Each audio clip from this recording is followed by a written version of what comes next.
Bora falar de Grêmio porque tem novidade importante aqui sobre o Vieri, novos detalhes vindo à tona da venda do Vieri para a Fiorentina. Também tem novidade em relação ao lateral direito, o Grêmio negociando com o Goiás a contratação do Diego Caito, de 22 anos. E uma grande novidade sobre o futuro do Amuso, tá? Tudo isso agora, nesse vídeo. Bora conversar. Sobre o Vieri, tá? Já falamos aqui no canal e tá em tudo quanto é lugar aí, o Vieri negociado com a Fiorentina. A informação nova é que o Vieri já se despediu dos jogadores do Grêmio e já começou a viagem dele para a Itália, portanto ele já não está mais em Porto Alegre, tá? Ele já está preparando a viagem do Brasil para a Itália e ele deve chegar na Itália no máximo até segunda-feira para ser apresentado, anunciado pela Fiorentina. Essa é a primeira novidade em relação ao Vieri. A segunda é um esclarecimento muito importante que vem à tona aqui, ainda sobre a negociação do Vieri. Num vídeo recente eu falei para vocês que a Juventus apresentou uma proposta pelo Vieri de 12 milhões de euros mais a liberação do Arthur. Pois eu fui procurado por uma fonte da direção do Grêmio me dizendo, olha, de fato a Juventus procurou o Grêmio pelo Vieri, de fato apresentou uma proposta envolvendo a liberação do Arthur, mas era uma proposta que era de 12 milhões de euros já com a liberação do Arthur. Então tem uma grande diferença, não era 12 mais o Arthur, era 12 com o Arthur. E nessa conta, o Grêmio ficaria com 6 milhões de euros pelo Vieri. E aí fica ainda mais claro por que o Grêmio não aceitou a proposta da Juventus. E também por que o Arthur não permaneceu. Tá? Então esse esclarecimento foi feito horas depois da confirmação nos bastidores do negócio entre Grêmio e Fiorentina. E a informação que eu tenho sobre o negócio do Vieri com a Fiorentina chega a 17 milhões de euros. Tá bem? 17 milhões de euros, convertendo aí na cotação do dia, dá 100 milhões de reais e o Grêmio fica com 100% do valor da venda do Vieri.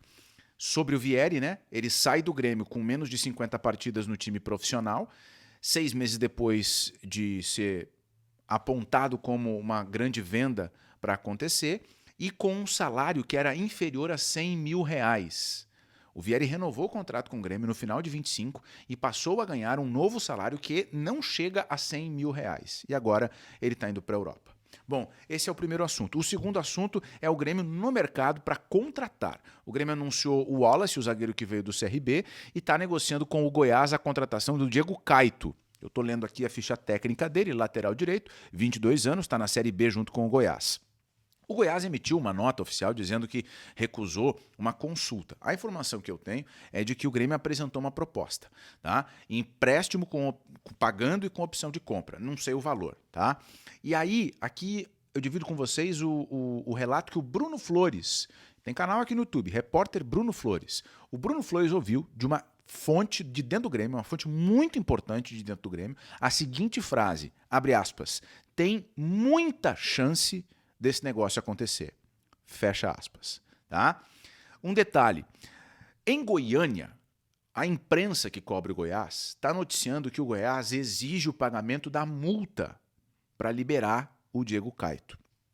A multa para o mercado nacional está na faixa dos 100 milhões de reais. É uma pedida de quem não quer negociar o jogador.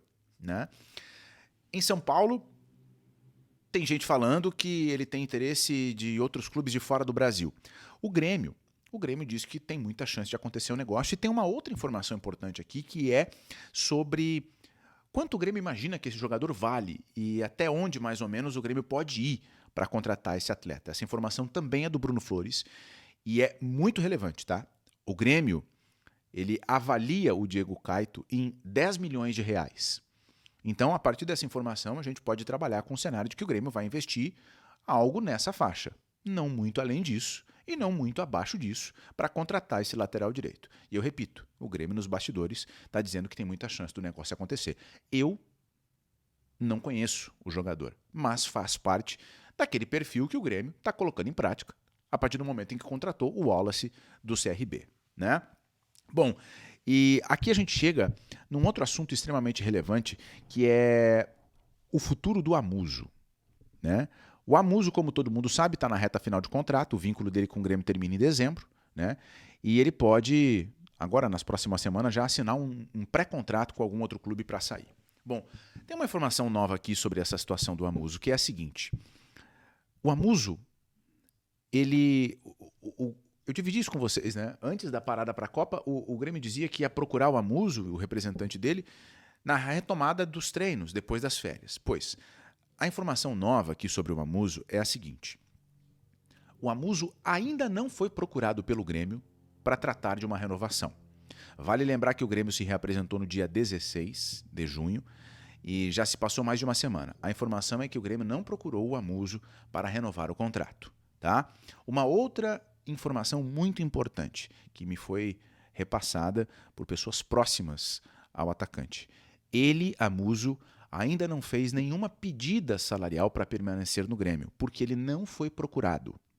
Tá? E essa informação ela está sendo colocada porque, mais uma vez, veio à tona a história de que ele estaria pedindo R$1,5 milhão por mês para permanecer no Grêmio. Então, a informação é que não houve ainda uma conversa para renovar o contrato com o Amuso e, portanto, ele sequer apresentou aquilo que ele entende que sejam as condições para ficar no Grêmio. Tá? O que a gente está vendo aqui com o Amuso é uma repetição, em certa medida, daquilo que o Grêmio já fez com o Arthur. Porque o Grêmio apresentou uma proposta para o Arthur faltando 15 dias para terminar o contrato. Lembram disso? E com o Amuso a mesma coisa. Eu ouvi de pessoas de dentro do Grêmio que o Grêmio quer ficar com o Amuso, que o Grêmio antes da Copa manifestou para o Amuso a intenção de permanecer com ele, mas a partir do momento em que o Grêmio não procura o jogador, não começa uma tratativa, e essa informação de que não começou a tratativa, a gente tem aí um sinal de que isso, no momento, não é uma prioridade dentro do departamento de futebol do Grêmio. E eu não estou nem colocando aqui se isso é certo ou se é errado. Estou colocando aqui um fato. Um titular do Grêmio, na reta final de contrato, não foi procurado ainda. Qual é a leitura que a gente faz? Isso não é a prioridade do momento do Grêmio. Tá? Bom, eu já ouvi em outros momentos a seguinte informação, de que com essa situação financeira do Grêmio, a permanência do Amuso ela se torna pouco provável, tá? Porque o que a gente tem é o Grêmio não se impondo nesse momento, né? Não indo resolver. E o Grêmio não ficou com o Arthur, que era o capitão do time, por uma diferença de R$1 milhão. E o Grêmio está se colocando numa nova realidade financeira. Então, para muitas pessoas, a permanência do Amuso ela se torna pouco provável, porque ele já ganha um salário alto e ele teria que, para renovar, ter um aumento salarial. A discussão é quanto seria esse aumento, mas ele teria que ter um aumento salarial. Então, agora, para muita gente, é pouco provável que ele permaneça. Tá? Inclusive, existe uma óbvia comparação da situação dele com a situação do Carlos Vinícius. Né? Os dois estão no topo da lista de artilheiros do Grêmio. O Carlos Vinícius é o goleador isolado. E, internamente, a permanência do Carlos Vinícius é vista como mais possível, mais provável do que a permanência do Amuso. Né? O Carlos Vinícius hoje recebe um salário menor do que o Amuso, portanto, se ele renova, se ele aumenta o salário, ele vai ter um salário abaixo daquele que o Amuso poderia ter numa renovação. Né? Então, nessa conta, financeiramente, a permanência do Carlos Vinícius se torna mais possível. Esse é o cenário de momento. Tá? Um Grêmio que coloca dinheiro no caixa e que a informação é 90 e poucos % desse dinheiro da venda do Vieri vai servir para pagar contas e regularizar coisas que estão atrasadas em diferentes frentes. Com os jogadores, com fornecedores, enfim. Então, o Grêmio, nessa situação financeira, vende um titularíssimo, negocia com o Goiás, colocando nos bastidores um teto de investimento e ainda não abriu negociação para a renovação do Amuso. Tá? Bom, é isso. Tá bem? Se tu chegou aqui pela primeira vez, obrigado pela companhia e te inscreve aí, ativa as notificações ali no sininho, tá? E agradeço demais pela presença de todos vocês aqui no canal. Pode me seguir no Instagram também, @JeremiasWerneck, beleza? Um grande abraço, gente, até mais, tchau!